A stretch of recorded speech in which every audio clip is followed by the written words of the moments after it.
I've been different my whole life since a child with it. Show them they could do it all for God. Yeah, that's my mission. All the underdogs got a voice, now I'm loud with it. Mama taught me humility early, I'm not proud with it. Confidence is when you have the knowledge that it's God winning. I worked hard to justify the zeros in the checks. Written gold in my mouth, got a first place smile with it. Of course the eagles and the pigeons gon' fly different. I've been different my whole life since a child with it. Show them they can do it all for God. Yeah, that's my mission. All the underdogs got a voice, now I'm loud with it. This is your man KHAOS for KNOUTOUT KNOUTOUT. We got a special guest here today. We got your man Alex Chaparro, 3-0, 3 knockouts, all 3 knockouts under 2 rounds, straight fire, coming from Aguadilla, Puerto Rico, Queens, New York. My man is 3-time national champion, 2-time Olympic trial. This man is doing it, man. Up and coming, ready to let everybody know who he is, man. Definitely. How's it feeling, man? Everything's great, man.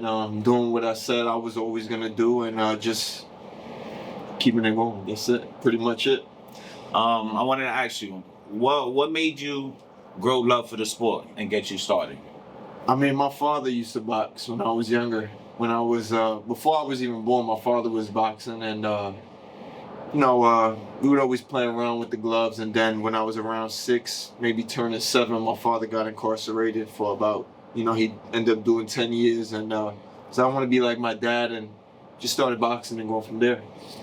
All right, sounds good. How was the transition growing up from boxing as a kid? When you started going into a teenager, what steps you took in boxing? I know going to the gym, of course, training, but golden gloves, silver gloves. Well, let's let the fans know what steps I started at 8 years old, so I've been boxing. I'm 24 now, 16 years now. Going on, 16 years, and it's always just been like time went by. I had my first fight at 9 years old, my first amateur fight at 9. I lost my first 2 amateur fights. How was that feeling, losing your first 2? Did it make you did it slow you down? Did it motivate you to keep going? What was that? My mother never let me stop. Even though I didn't want to box at certain times, my mother said, well, we start, we finish. So even when I wanted to stop boxing, she wouldn't even let me. So it was just like, all right, since I can't quit because my mom won't let me. I might as well. Going. If I'm losing, I might as well just start winning because I can't quit. My mother won't let me stop. Yeah, my mother won't let me stop. There's no other option. Yeah, exactly. Always winning, never to lose. With that being said, you being an amateur and stuff, I'm sure growing up, you being an amateur, getting into it, your goal will always be to become a pro boxer. Yeah. And we know you was a model. Tell us about that. Yeah. How did you get involved from being a boxer going into the modeling world? Well, with that, it was I was graduating high school, and people were hitting me up like certain people were texting me on Instagram like, oh, I think you should model, and I was like, no, I'm good. That's not something I want to do. I box. I don't do none of that pretty. You know what I'm saying? And my man's a fly guy. Only if you guys can see the fit right now. I'm wearing some white boy boots and a crew neck. That's it. Fly guy. And they text me, oh, you should model. And I was like, no, I'm not into it. My mother was like, my mother's really the main foundation of why I do what I do with everything, because I never did something without my mother's consent. It was always like that. Should I do this? Should I do that? My mother told me no. Most likely I'm not doing it. Your mom always knows what's best for you. Because my mother always knows what's best for me. So she was like, just try it. So I said, all right, I tried. I was 17, and when you're 18, you have to resign. I was turning 18 the next month. So I said, I'll have the 30-day free trial. I'll try it. If I don't like it, I won't resign. 2 weeks into it, I signed the contract. A week later, I'm in Italy doing Versace. So it was... Then I come back, and my mother's like, he can't miss his high school graduation. After the show, got right on the plane, right back in New York, graduation. And I was like, I can hang around for a little bit. So I've been doing that now 6 years, Marlon. And how, with that coming approaching you and coming into your life, how's that industry of fashion? I know you meet a lot of people. Yeah. I'm sure you meet a lot of people. I know What are some brands that you work, major brands that you work for that some people would? I worked with Burberry, Hugo Boss, Versace. I worked with Dolce & Gabbana. I worked with Giorgio Armani and Barrio Armani. I worked with Jean Paul Gaultier. I worked with pretty much a lot of the big brands. You know, some that not even off the top of my mind. And it's crazy because there's times that I'm on social media or I'm going in the mall or something, and there it is, chop on the wall, Yeah, modeling clothes, boxes, whatever it is. Yeah. Which is great, man. That even though you didn't have a set career for it, it still came in front of you and you made something out of it. So I was doing that. When I was 18. I just got signed 17, really 18. And 2 years into it, I was like, I want to start turning pro in boxing, so this might slow down. And I ended up having to get hand surgery. So I was out of boxing for 3.5 years, and I was just doing the modeling.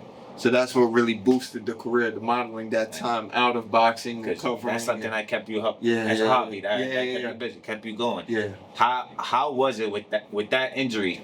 Did that scare you in any way that your future was done? Like, I thought it's no more. It was a possibility, because I even spoke to Dana White. One time I ran into him and we were talking, and he was like, "What surgery did you get?" And I said, "Corporal Boss." And he looked at me like, because he knew that could be a career-ending injury. Bad. You punch people for a living. Yeah. So it's right in the middle, right here, where I have the scar. This bone grew up to here, and it messed up the ligaments in my hand and in my wrist, so I couldn't close my hand. And that recovery is about 6 months, but it ended up taking me. That's 6 months just in KHAOS. In the KHAOS. And then it ended up taking me 3 years because I couldn't properly punch correctly. Gaining weight and strength and everything. And it was also because for 14 years of boxing, I was punching incorrectly. And that's where my coach, my Uncle Mike, he brought it and he was like, "You're punching wrong. That's what I heard in your hand." I was like, "How you gonna tell me? I've been boxing 14 years. I won all these tournaments. You mean I'm punching wrong?" I said, "No, you're punching wrong." And then when I started working with him, that's when all these knockouts started happening. The amateurs started getting knockouts, and then the pro just started getting knockouts. But it's still early. Falling in place, which is great. Thank God you was able to get through that recovery, stay solid. Everything was there going through. I wanted to ask you, pro contract. How did that come about? I know you had modeling going on. I know everybody knows you know Amanda Serrano for a while. How did that come about? Was it a phone call, a text, and when did they tell you? So this is what it was. So I know Amanda was coming to the gym. I know Amanda my whole life. She's always coming to the gym, and I knew she was with Jake. And I told my Uncle Mike, I was like, "I want to work with Jake." And he was like, "Oh yeah?" He said, "We can make that happen." I said, "Yeah, but I don't want to be pushy. I don't want to." Hey Amanda, can I have a deal? Because this is like, how many people are going up to her, asking her for, you with Jake, help me out. Say, I know. He's like, that's not up to her. That's not until I knew what it was. And so I'm in the gym. I just came back from the Olympic trials, and me and my Uncle Mike were sitting there like, "All right, what are we gonna do? What company are we gonna go with? Or are we gonna do our own thing?" And then that's when Amanda reached out, said, "No, I want to work with you." So without me even having to look into. Did any boxing promotions email you or anything like that prior before you had got to that couple episode, did, just like an idea? A couple try did to talk to you before I hurt my hand. And after I had my surgery, and is there any of these? Yeah. I'm not gonna say the know, companies, but once I had my hand surgery, they looked at it already as, "Oh, he's already kind of like it's a liability in a way, or is he gonna have hand problems his whole career? Is that someone who's gonna be able to stay active?" And because I'm sure they want a fighter that's gonna perform at their best capability. I had a major surgery. I didn't have, Correct. So it took me out for some time, and maybe they looked at it as a liability. Maybe they were just like, "No, we don't think so." And I think that was the best thing to happen, because it made me have to really, all right, I don't have no deals. Now you have to. What am I going to do? Am I going to box? Am I going to get back to boxing? Because for 3.5 years I haven't been boxing. I'm trying to get back, but it's not working. Boom, I'm starting to be able to punch again. Let me go to the national tournament and see what happens. How you feeling? How you show up? Got 3 knockouts in a row. And it was just like, okay, now I'm back. Feel it. And that was it. And then we came back, went to the Olympic trials. We didn't win the Olympic trials. We lost to a great fighter. We'll meet again. And just came home and I got the deal. I was in Texas. I was working with Neiman Marcus. When I was in Texas, I was in the steakhouse. And steak was like, I was in a really, really top steakhouse. I'm there and I was like, man, I hope everything works out. I'm sitting there and I get the phone call. Yo, Amanda and Jake, they want to work. So I'm like, oh, snap. It's crazy how life works because this is what I always wanted. Mm-hmm. And that was it. Now, I remember you saying every decision you go through your mom. Yeah. Was your mom called before you told them, yeah, I'm in that deal? Or right he was when they, like, Mom, I'm right, in. right when they You're called going to have to suck it up. I'm right, signing. they called me and said they wanted to work, but it wasn't. It was also like, yeah, we want to work, but I've heard that so many times in the industry and you didn't know it was official. I didn't know, nothing's official until I have paperwork and a contract. And so that feeling of knowing them. I know them as family, but one thing I know is business. Nothing's official until I have a contract. So I was just like, oh man, this. But in my heart, I knew that it was gonna happen. But I was just all like, all right, let me call my mother, let me call my father, let me call the people who've been with me since the beginning, and let me have this discussion with them and get their input. They were like, yeah, wow, the only thing we could wait for is the opportunity and the contract. Mm-hmm. And even without a contract, they put me on my pro debut. I wasn't with MVP. I was just Amanda's fighter. Okay. After that fight, that's when I got the MVP signing. All right. So that fight was your pro debut. You was fighting under Joanna Celeste, which is a fighter that fought, I believe, 2 weeks ago. Yeah. He fought great fight. Fought the guy from Philly. I forgot his name on it. J-Rock Williams. Yes, J-Rock. That was a great fight. Yeah. Definitely came respect. People wasn't expecting him to come out and approach the way he approached, and he definitely came into it. How long it took for them to give you that pro debut? Well, they called me a week and a half before it happened. They were like, all right, you want to fight? And I was like, yeah. And they were like, I will let you know when a date comes up. So I'm like, all right, cool. They were like, we're going to put you on the MVP card. She was already my manager. We had that in stone. We set that in stone as my manager. And they were like, all right, we'll let you know. And a week and a half before, they're like, are you willing to fight in a week and a half? I said, yeah, for sure. Got me an opponent, and we just flew out. And it all started. Was you active in the gym? Yeah. Prior to that fight, or you just went into that fight? They told me a month before that they were looking for something. They just didn't know when. So I was like, all right, cool. So I'll be in the gym, getting ready. They called me, and I was like, all right, yeah, I'm ready. How was your first fight week as a pro debut? How you got treated? How did the week start? How was that? It was exciting because off of just Amanda's name and it being on MVP was like, all right, this kid might be somebody. Featured on the zone. On the zone, this kid might be somebody because Amanda got his hands on him. It got to be worth something. So I was showing a great amount of love right away off the rip, and MVP treated me like family, and it just started from there. What's your feeling walking out the airport, landing in Florida? It felt like a regular fight. It felt like a regular amateur fight because I was traveling all over the world fighting. So it was like, all right, just another fight, but now small gloves, no headgear. How am I gonna feel? So when the bell rang for the first time in the fight, usually you got a headgear on. It blocks off your peripherals, so you only really see what's in front of you. But when the bell rang, I seen everything. And it took me 15, 20 seconds to adjust in my head, like, okay, I can't just see what's in front of me. I can also see everything else. So it took me about 15 seconds to adjust. Like, all right, and then got that settled in and went from there. How was the experience during that fight week? When you was landing in, I believe they keep fighters in a hotel for Craig Royale. How is Did you feel? I always knew, and I always said, you put me on a platform, I'm always gonna make it. I'm gonna take full advantage of it because I fight better when there's a crowd. I fight better when I fight better with pressure. If there's no pressure, I kind of ease off a bit. But When you feel the pressure, when I like, feel the gotta pressure, show that's out. when it's like, gotta all make a right, I statement. gotta show out. I gotta make a statement. And that was it. So it was like, all right, pro debut, the zone. All right, I ain't got no choice. I gotta make it happen. So just went, fight week, land. I'm like, all right, this is cool. Still adjusting to, all right, you gotta come here. You have to photo shoot. You have to weigh in the day before. How to hydrate. So I was still learning, and now I understand how the stuff goes. But I'm glad that I got that first fight to show me, like, all right, how to play the game. This is how you're gonna grow. Yeah. Right? I'm sure that week was a lot on you because I believe they had media day that time, and they had the weigh-in.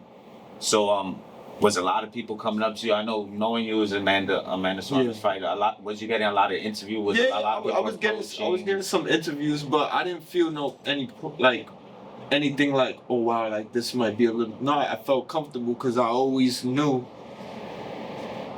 I'm one of those guys who, if it's all on the line, I'm gonna look good. If it's all on the line, the more you think there's pressure, the more I'm gonna look better. You know, so motivation. I felt keeps you. not only the motivation, but it's just when I get nervous, that's when you see the best out of me. If I'm not nervous, I'm not whatever. You know, it is what it is. I'm not gonna look good. But when I got some fear in my heart, like, oh, this is real. I gotta make sure it's done right. Make sure it's done right. Because what my Uncle Mike tells me is what happens when a tiger's about to die. Even when it knows it's gonna die, what it does, it attacks. And 95% of the time it survives. So I know the more pressure you have on me, the more I'm gonna look better. So I actually like the pressure. I actually like when it's like, all right, here, I ain't got no choice now. That's why before fights, and I'm in the locker room, I know this is it. If I lose, everything changes. If I win, we continue. It's a nice step closer. That's it. I just gotta get through it. And that's the mindset. Just get through it. Get through it. What was your feeling right before walkout? It's your first pro debut. You got some family and the fans. You know what's funny? Whatever, I don't care how they feel about it. I got stopped. Literally, I'm about to walk out to the fight. And this girl, she's whatever. She stops me and she goes, "Can I interview you?" And I'm literally about to walk out. And I look at her like, "Are you serious right now? Like, I'm about to fight right now. My emotions are everywhere. You want to stop an interview?" Man, interview make me Literally more nervous. Exactly. So I looked at my coach and he looked at me and we both looked at her. And I forgot what she asked me. She was like, "Jake Paul, Mike Tyson." I looked at her and said, "Jake." And I just paid her no mind. And she was like, they didn't even release the footage because they know, like, why are you trying to talk to me before? You're trying to be locked in the zone. The emotions are everywhere. I'm excited. I'm nervous. There's a whole bunch of them. Which is good. I'm not knockout. You was nervous. You couldn't get shot. But if someone says they don't get nervous before, they're lying to you. They're lying. A lot of these fighters, "Oh, I don't get nervous and I'm coming." You're a liar. You're a liar. And it's always that the butterfly. I'm not scared. I'm not scared. Making you nervous. I'm not scared, but I'm nervous. But I'm sure you get that feeling. Everybody needs to get that feeling. When I have that feeling, that makes me more Face dangerous. I'm more dangerous with that feeling. If I know deep down inside, like, oh, whatever, it is what it is, and I'm not going to. We always want to make sure this man is sharp, guys. Because if he's not sharp, it's not it. Even if I'm fighting a guy where they're like, "You're gonna get him out in the first round," it's like, I don't know what's gonna happen. I could go out, the guy could throw a punch like this, hit me, and I'm out. And I'm on the floor, I'm out. Boxing, we seen the craziest happen. What was your first emotions after the win? How do you feel? Relieved that it was like, all right, I got the first one out. My family was excited. I was excited too because I didn't know if I was going to get back to boxing. And it was, got out, went to the back, collected my check for the first time. You know, as I don't get paid. So I'm getting ready to leave, and they're like, "Yo, get your check." I'm like, "Huh?" They're like, "Your check." I looked at my coach, and he's like, "Dude, you fought for money." I was like, "Oh yeah, that's right. That's what pros do. I don't care for money. I just love boxing." I'm sure you're working with Versace, Gucci, all these guys. To box, I put it on hold. So the amount of money I made before I started boxing is drastically different now. I'm taking a loss because I love boxing. And this is my sacrifice because I know with modeling I can only get too far. When I looked at it, I always was like, what do I box for? Do I box because I love boxing? It's like, yeah, I like boxing. 2, I want to inspire the young kids, you know, the youth and the kids who were like me growing up. And it goes, I'm walking down the runway, yeah, it's cool, but you go to Bushwick or you go to Best Star, you go to these places, you go, yo, you know there's a model guy? And I'm looking at you, I don't know no model. What are you talking about no models? I didn't want a model. So when somebody's like, oh, you know this kid? I don't want to know about no pretty stuff. I know who Javante Davis is. Talk about the I know who 50 Cent and these dudes are. So I felt separated from the culture that I grew up in. And it kind of hurt me, honestly, it did. So it was like, how am I going to reach to those kids? Yeah, I could do the modeling too. But with the boxing But you together, want something that everybody in the world is going to see. And I could reach both categories. I could reach the people who like fashion. And I could reach the people who like the sports that we grew up on. We don't know who these model dudes are. We don't. Yeah, give me 2 names. Give me 2 names, Kev. You know, my man Chop Chop. Yeah, When I go to the Gap, past the Gap, I see my man Chop Chop. But it was, I wanted to reach more of, because I felt like when I went to where I grew up, these kids were like, yeah, what you're doing is great, it's amazing, but it was just like, we don't you want to put a stamp on it. You want it to hit hard. We don't feel you and understand you. And it just was, I felt I couldn't reach what I wanted to reach with just modeling. And I'm not saying that I couldn't have, but of course, you should, when you put your mind to something, it's all the way up. Yeah. I just felt with just the modeling, I was never gonna reach the kids and the people I wanted to touch. Because it's just like, man, you just look good and you're walking down the runway. That's it. Not all of us look like that. Not all of us could do that. Mm-hmm. What can you do that's so different? But you can motivate a little kid. You can motivate a kid. So you can motivate a teenager, anybody that wants. And I use the platform to get where I'm at now. Probably without the modeling, I wouldn't be with MVP without the modeling. So it all worked in one. I took the boxing and I used both. Only thing I gotta work on now is my social media. I don't like social media. I don't. Heard about that when you talking about Johnny from the Hangouts. I don't like social media. There's too much acting on social media. You know, yeah, people do too much. Try to be a face they not. Boxing is what is it called? And modeling, acting, music. It's all entertainment. So it's all fake. Yeah. So I get a lot. I see a lot of these guys on Instagram and, oh, I'll fight this person, that person. I want this and that, and then you see them in person, they're not the same. Complete opposite. They're complete opposite. Dude, how you doing? And it's like, damn, son, you just disrespected me for 5 months on Instagram, and you're not complete. And you're not. And I'm sitting in there. I think Lil Bibby said it best because he's one of my favorite artists. He said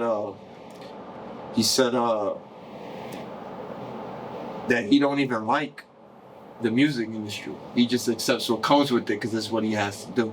I never liked, not that the model industry is bad, but I've seen a lot of actors. It's a lot of acting. You know, people so not, I care about this, and you don't know when they being real to you. You don't know when they being off camera, it's just not who they are. And then even with the boxing, you get the, I'm tough and this and that. And it's like, I met you in person. It's a lot. Even with the rappers. You know, like splurging a whole bunch of change. Not only that, a lot of these dudes didn't even do what they said that they do. Yeah, that's definitely it's like big. Growing up with you guys, Being too famous. You know me since I was a kid. Growing up as a neighbor from the kids, You guys are my superheroes. Honestly, all you guys, because my dad, I didn't have my dad. My dad was locked up. My dad did 10 years, 6 till I was 16. And I had a good relationship with my dad, but when I would visit him, but when I was back home, I didn't have a father. Yeah. So it was like, not to say names, but my uncle and all the guys, y'all were my superheroes. So I used to just watch you guys all day. I was never in the streets. Oh, man. I'm not a street kid. I'm not. But I understand what street is because I studied it. I watched you guys. And that's one thing that I'm like super proud of. Mhm. Seeing him growing up, this man was always locked in school, in the books, boxing. If he's not in school, you see that man on the way to the gym to go train. And that's one thing. To see where you came and become I always amazing. wanted what you had, you guys had, but didn't want to do what you guys were doing. You had the girls, they had the money, they got the what is it, the clout, I guess, the little buzz is like, I want that. But now I gotta look at the consequences if I was doing it. The certain things that happened, whatever the case was, I don't want to go through that. I don't want any of that. Of course. How can I do it the right way? And which is great. You still focus no matter everything. So that's just what I want to show, because now we have a new era where it's just like everybody want to rap, everybody want to shoot. All this what you call it, drill music. I don't mind it. Like I mean, that. it's not my kind of music. Yeah. I don't. You think about it like when we was growing up, our music, our old heads didn't like our music. They were saying it was whack. Now I guess we had our music growing up. Now these kids got theirs. Now it's like I see some of these young kids and they come up to me like, "Yo, what's up, man? And how you doing?" And I'm like, "Yo, how you guys doing?" They just robbed this dude. And I'm looking at them like, it's like that's not the life. What comes with it. I was talking to a kid the other day and he came to me. He was like, "Yeah, I ain't get locked up. I got 6 month probation. 6 month probation for what?" He was like, "Got caught with a gun, this and that." And I'm like, "How old are you?" I'm 16. I go, "Why are you getting caught with a gun? What are you doing with a gun?" "Oh, I got beef with some dudes." "Why you got beef?" And it's like they can't even break it. It's over little girls, or this guy said this about me, and it's just, you know how much money's in the world right now? And your girl, I'm telling you now, your girl is not your girl. You're going up. She's gonna hop onto the next, Growing up, you have to live and learn, and I guess like sometimes people do have to go through situations they go through, because if you don't go through that situation, you're not going to be the person you meant to be because you didn't experience your worst. You get what I'm saying? So it's good, which is great what you're doing. You want to motivate these kids so they don't even get the thought to be in that predicament, you know? You guys never allowed me to. Yeah. You guys never allowed me. My uncle, he never allowed me to. My mother never allowed me to fall. Your mom's a great woman. My grandmother, my father, you guys, anytime there was problems, you guys told me, "I got it, don't worry about it." Now these old heads are like, there's not a lot of guys like that. They're like, got her mother, you got your mother doing the same thing she's telling you not to do. What do you think I'm not gonna do? I think our culture's messed up. That's how people pick up of those habits, and that's a good thing. As in, a perfect example, push the youth. Mm-hmm. You push the youth. Look what you get out the youth, man. Yeah. Something great and something that I'll tell you. Hoping for a world champion one of these days. I wanted to ask you, your second fight in July. You had your second fight in July. I think it was 2-3 months after your first fight. It was at Emily Arena. Was it hot? Like, you went from a small place. Wait. I looked it up. How many people? 19,000 people fit in there. If I'm not mistaken, that place was sold out. I think when I went in the ring, there was about 4,000 to 5,000. Which maybe is 6. More than half these people be fighting in front of. So I remember Amanda, the week before the fight, she was like, "You ready to fight in front of 10,000, 15,000? She said, "You ready to fight in front of 15,000 people?" I said, I walked runways and been in a room in my underwear. You think I'm nervous about 15,000 people? I said, for the modeling, if I'm doing underwear jobs, I gotta walk in a room and show the people like, all right, let's see how this dude looks in his underwear. And I got 30 people looking at me like this. And they ain't even looking at me, you know what I'm talking about? They're not even looking at me, you know? So it was like, I told her like that. I said, I've been in a room with 130. What's the worst feeling can you get out of it? That's, you know. that's So I was like, I'm actually excited about it. And right before we walked out, I had my Uncle Mike and Canito, my two trainers. And I looked and I heard the noise and I'm like, oh shit, this is real. And I looked at them and they looked at me. And my Uncle Mike, we got a good connect. He looked at me like, that not mess up now. Like, it's just time. And I was just like, and I'm nervous and I smiled. And I said, this is what I asked for. And if this is what I asked for, so be it. Amen. So be it. And it was just, so when I'm walking to the ring, it's like when as I get to the ring, the more comfortable I get. Once I got in the ring, I was like, yeah, this is home. And I knew what was gonna happen that night with another knockout. So that day, that week, after your first fight, this fight, they started giving you a lot of exposure on social media. Mm-hmm. They started posting your knockout. They started adding you to main prints. They started promoting you all the match. They started going crazy about you. That night was a epic night because we had Amanda fighting that night. We had Jake fighting that night. How did it feel to be on their card? Not only fighting under their promotion, but on that card they fighting on, knowing that. That's another thing. Yeah. Not only you're fighting under 19,000 people, but people are tuned in that night. People are watching. People want to see those fights. So people are seeing your fight. So I get out the ring and I go to the locker room, and Jordan and Amanda, but they're both my men, they call me right away. Joe, you looked amazing, man. We love you. We're so happy for you. And I go, yeah, I thank you guys for the opportunity. I thank you guys for bringing me here, because without you guys, nothing of this would be possible. But it was such a quick conversation because they're rushing me to get changed to get out the locker room, and they're coming to the arena because they're fighting the same night. So it was a short, quick conversation.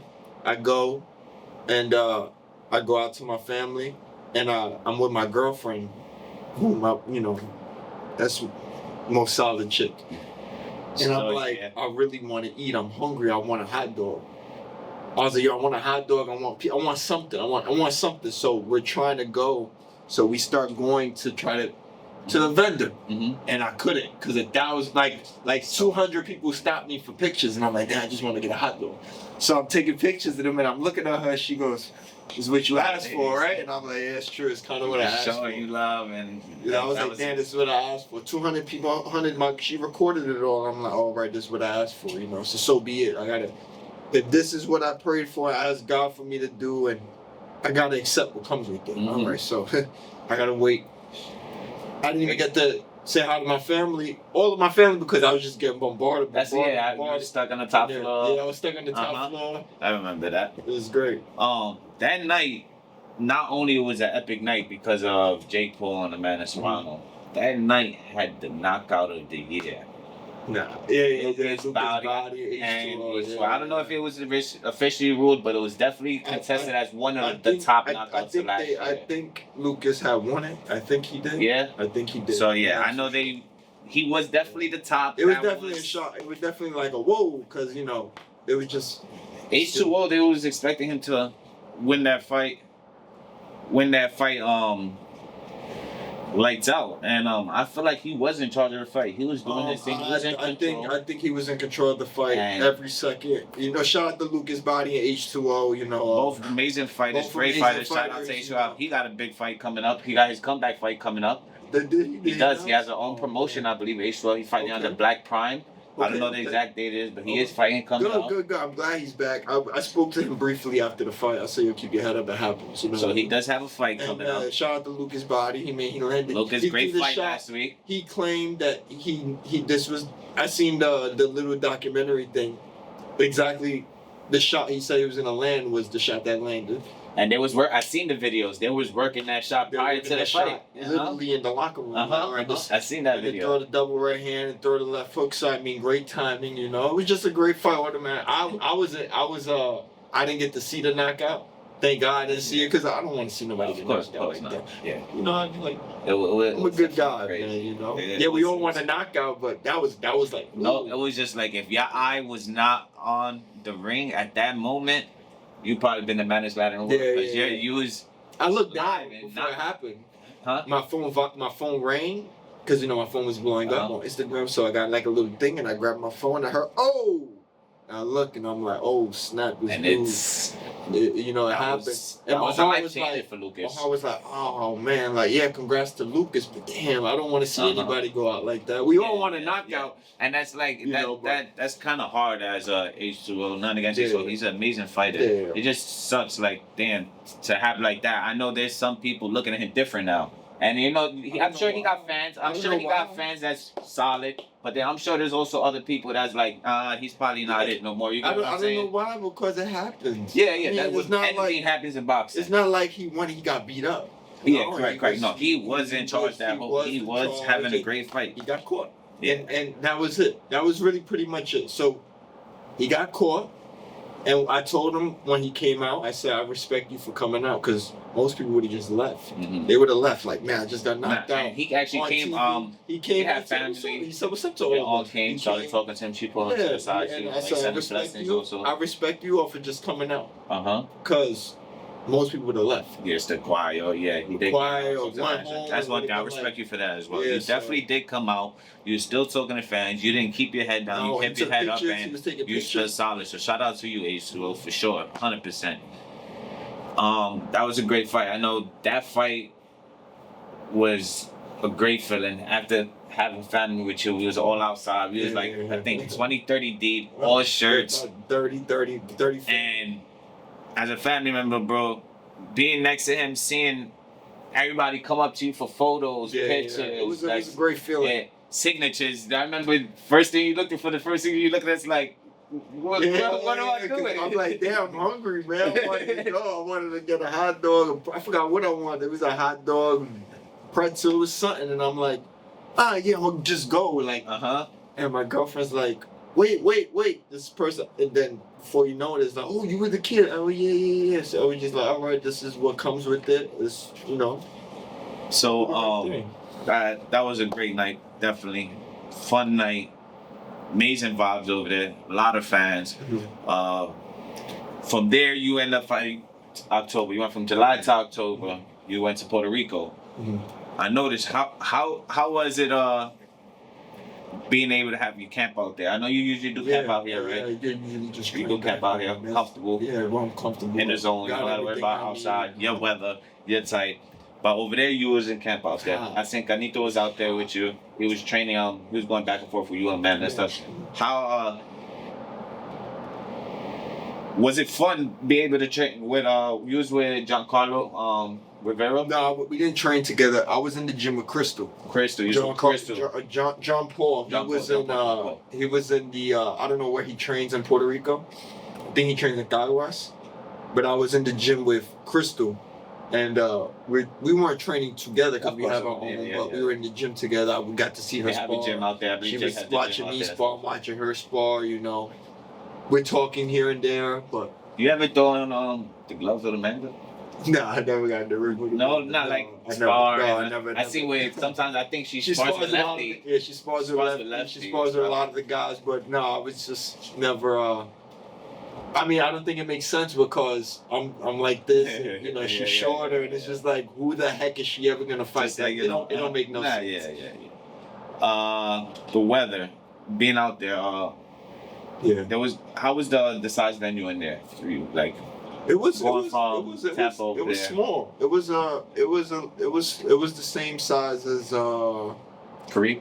More or less. It was about the same size, but it was so different because they told me it was going to be sold out. Hey, one question: being out there fight week, you in your hometown, your stomach wasn't growling. No, you couldn't eat. No. You couldn't eat the way you wanted to eat. I'm sure you want some acapulcias. You want something that you wanted. No, I was good, man. I was already out there for 6 weeks. Oh, so you just locked in. All right. I was already locked in. I was just like, all right, you guys told me I had to be here at this time. I'm going to be there. Got the car picking me up, driving me to the venue. All right, cool, let's go. I was just so glad I got to experience it because I'm sure when I do fight, God willing, if I ever do fight in New York, God willing, happens one day, that's gonna be crazy. I'm sure. Because you know, baby. this is where I grew up. Uh-huh. You know, this is where I'm from, New York. You know, but I was in Puerto Rico, so they bring us to the back. To the back, they bring us through the side entrance, and we go to the back, and the arena starts shaking because I guess somebody had got knocked out, and everybody's jumping. Jumping. So I'm like, it feels like there's 20,000 people out there, and I'm like, oh my goodness, like I knew this was gonna be crazy, but this is gonna be a show, and I'm like, oh man, like it starts shaking, and we all look at each other, and we're like, what the heck? And everybody's just jumping, like somebody had got knocked out, and I'm like, oh man, this is gonna be an experience. And then I go out, and I'm like, oh, this isn't that bad, you know. When I'm starting walking, I'm like, oh, it's not that bad, you know? But I was just like, imagine these guys, you're the main event, you fight in front of 20,000 people. It's Puerto Rico, you know how us Puerto Ricans get there. Even some of these guys, we got some family members that go crazy in the stands and fight night. Imagine these guys who've never fought in front of more than 3,000 people, and then one day they get a phone call they're fighting for a world title in front of 20,000 people. I saw you have to get adjusted. You have to get adjusted to that. From Metro, he was working on a Tuesday as an electrician. Mm-hmm. He got called when Floyd couldn't fight Shakur. He took the fight, and he went. He actually fought on another card, which was Dubai's card when he fought Anthony Joshua, I believe. And what is it, card? Yeah, but he was like one of the first fights. It was empty. So he went from an empty Saudi Arabia to. So I'm glad I got the experience that in front of the 5,000-6,000 people, and also the Puerto Rico thing, because the fans over there, they either like you or they just don't. That's just what it is with them. The Puerto Ricans, they're so straight up. They either like, we like you, or we don't. That's it. It's not like, and if they like you, how are you? They don't like you. They just walk right by you, like, and it's like, okay, whatever. So I'm sure that was a fun experience being with a friend in Puerto Rico. You have family out there. Yeah, I have family there. I have family. I have my family that flew out. I have family there who came. You had over there. Was a media workout. You working out in the gym, yeah. Post workout. Yeah, was a lot of Puerto Rican fans approaching you, and how was the kids over there? Yeah, there was a lot of kids. There was a lot of kids. They did like they were enjoying themselves. Took a picture with a couple of them, but it wasn't right after the media workout. I left right away because I had to lose a couple more pounds. So I was like, all right, I gotta go. I gotta lose some weight, and yeah. All right, I wanted to talk to you about. Some stuff that's coming up. Okay. Some fighting news coming up. Yeah. Where do you want to start? What do you think about that Gervonta and Roach fight? The knockdown. What's your take on it? I'm a big fan of Gervonta Davis. I am as well. I'm a big fan of Gervonta, and not even because the boxing. I feel like I understand who he is, but in the amateurs, when there's something going on, the referee tells you take a knee. So, but in the pros, it applies differently. So I'm guessing he... Sticking, this is amateurs. I don't really know the situation. But according to his coach, he goes, we were confused because in the amateurs, you take a knee. So if something's wrong, you take a knee. Can it be counted? If the ref wanted to score it as a knockdown, yeah, he could have. He didn't.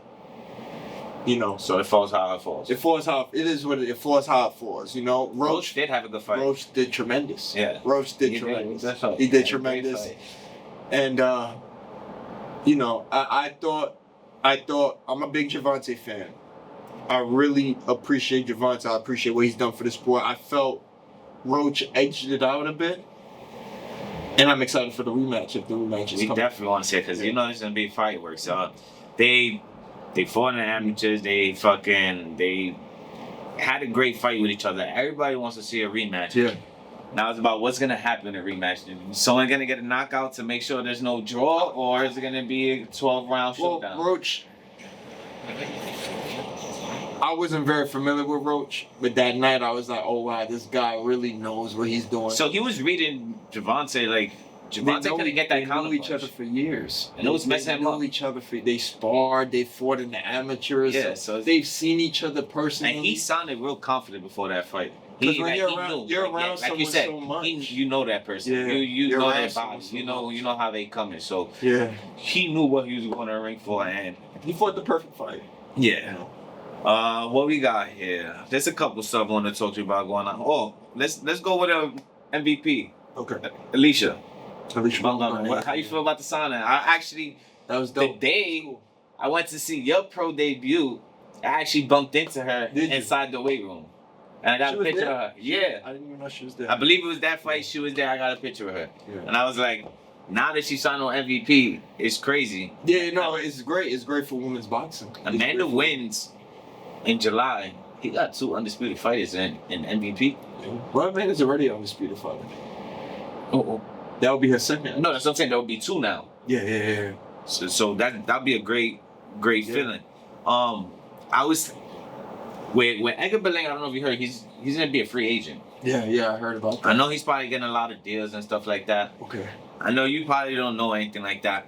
My personal opinion, You want him with MVP? I have a feeling he might be going over there, and it's not for anything like him fighting Jake Paul right away or anything. I feel like it'll be the right money situation, just for the fact that I know Jake Paul take care of who he got in his team. You know what I'm saying? So with that being said, I know if Edgar Berlanga has his mind set on something, I feel like Jake Paul is the type of person that will put his foot down and actually you gotta get it done. And it's not gonna be Jake Paul that's gonna help bring Edgar. It's gonna be Amanda trying to talk to him just because of Puerto Rican vibe, Brooklyn, Bushwick, that she calls him look like bro. Like, you get what I'm saying? She might give him I don't know MVP's discussion. No, of course I not. don't know Edgar's But I'll see that'll be a nice signing. I see. I know he was talking about possibly signing with PBC or something like that because he had a good experience with them with Canelo. But that would be a nice signing to see who you guys have. I don't know what MVP's. So I didn't even know they were planning on signing Alicia till like 3 days before when I was speaking to them. They were like, "Oh yeah, we just signed Alicia." So I was just like, "Oh, it's not for real." They're like, "You're about to announce in a couple of days," and I was like, "Oh wow, that's great."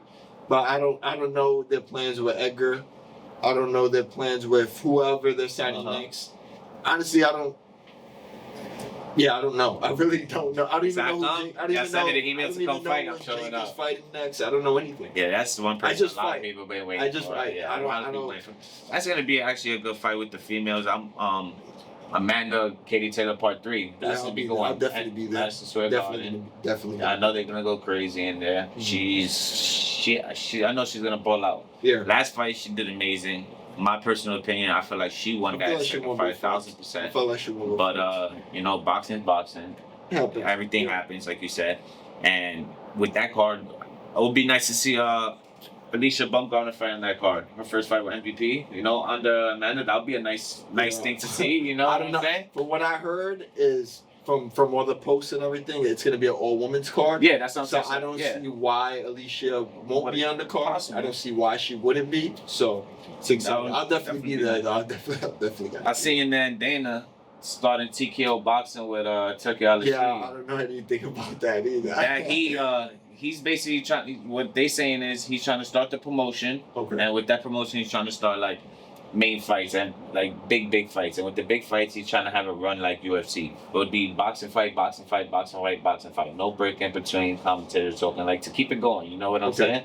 And I heard that possibly TKO boxing, their first card might be Canelo versus Bud Crawford in September. So that's something to be looking forward to. And New York City's bringing a big fight. Yeah, Ryan Garcia versus versus Rolly. He's going against Rolly, and then Devin Haney versus and Teal Barbosa, Jose Ramirez, and Teal and Barbosa. Teal's acting crazy out there, man. He's talking wild. He's talking shit to everybody. I know. You know what's funny? I know all of them because I used to see Devin in Brooklyn because Devin's godfather Zab Judah. Mm-hmm. And I used to train in Zab Judah's gym when I was younger, so Devin would be in the gym. So, what's up, Dev? How you doing? But we were young. We didn't know any of us were going to be who we are now. Teo, I went to Teo. Teo was getting ready to fight. He fought in New York. He fought that Southpaw dude, the Spanish guy. from Spain.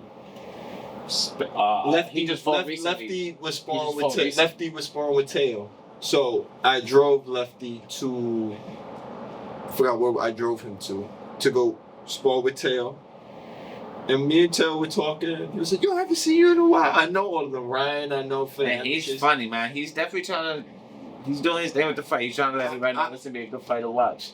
I think that might win fight of the night, depending like outstanding, just the aggression of them both going into the fight. I'm fans of all of them. Ryan, that Devin, fight week, Teo. I can't wait to that. They all have things I like. I like things that they do. I like from each fighter. I could take things that I like from each fighter. What's one major fighter that, even if you don't know him personally yet, you would maybe like want to train with, like be in the ring with, you know, get some work in with, learn from, you know what I'm saying? I'm down to work with anybody who's willing to work with me as well. Like if we like, oh, you want to spar, get some rounds in, you can do that. You know, there's no specific fighter of my time that I'm like, I want to spar with them. No, not really. No. Not even a guy I'm like, oh, I want to fight, because it's like I'm so early in my career for me to call out. Yeah. Oh, I want to fight Canelo. It's like, my dude, you're 3-0. You ain't even fighting for the 20,000, 15. Like, you still coming. You know, take your time, and you know, I've never been that. I never called nobody out. I just take whoever's presented in front of me, and if it makes sense, we make it happen. That's pretty much it. What's your goals like? How many fights did you go for the year? Is there something minimum of 4? Minimum of 4. Minimum of 4, maybe. But yeah, this year I would definitely want to be active. This upcoming year I definitely want to be active. The team told me minimum 4 times this year. 4 times. Minimum, maybe we'll do 5, maybe 6, depending on if I'm not hurt, things go well, whatever. What would you say is your main goal to finish this year in the boxing world? What goal you want to reach, that you want to set on yourself, that's going to keep you motivated? Well, however many fights they have me, I want to have won them all by knockout, God willing, you know, if that's possible. But the main goal is just to win the fights, whether I look good or not, just to win the fights. That's pretty much it. But I would like to continue the knockout streak. You know, I would love to keep that as someone who, like, oh, this guy's a real threat, just to, you know, I like put the stamp when people make a spice, make people want it. Yeah, even if they're not interested, just so I can sleep good at night. Like, yeah, I did it, you know. Yeah. What weight you feel more set at? 160. 160 is my weight. I think this fight that's happening, since it was very last minute that I'm fighting on Friday, I think this fight does have an upcoming I think fight this Friday. fight is, I believe, I'm going to find out 100%. It's not going to be at 160. It's going to be a little heavier. But I'm comfortable, like, I'm a middleweight. Like, I don't plan on, I could make 154, but I don't think it makes any sense for me to go to 50, even because I feel, I don't know if I'll feel right. And 68 right now is too much. Too big for me right now. 160. I feel like it's too. I can do 68, because I'm a pretty big guy, but I want to start my career off at 60, win a belt, win a couple belts at 60 or whatever, and then I'll move to 68, maybe 75. But I don't want to go higher than 75. There's some big guys up there, some big dudes. Heavy hitters. So I'm good with 3 weight classes. I'm fine with that. I'm not going to no heavyweight. Which is good. I think 160. Yeah, 160 I feel comfortable at 160. I don't. It's not too hard for me to make 160. It's not super easy, but it's not hard at all. Like it's not. I'm not drained. I feel good. At 54, I think I'll be drained, and I don't think it'll be healthy for me. So you want something that your body feels right. But 68 right now. I'm not a 68 guy right now. I am, but I'm not. Like, I'm not comfortable there yet. I'll stay at 60. All right, so we're going to wrap it up here, man. I want to thank you, brother, for coming out here. My man, Chop, man. These chaotic knockout news. We here, man. Everybody stay tuned. Friday night, I'll give y'all the link. There's a link that's going to be for you. If people want to tune in. Friday night, tune in, y'all. Everybody have a good one. I'm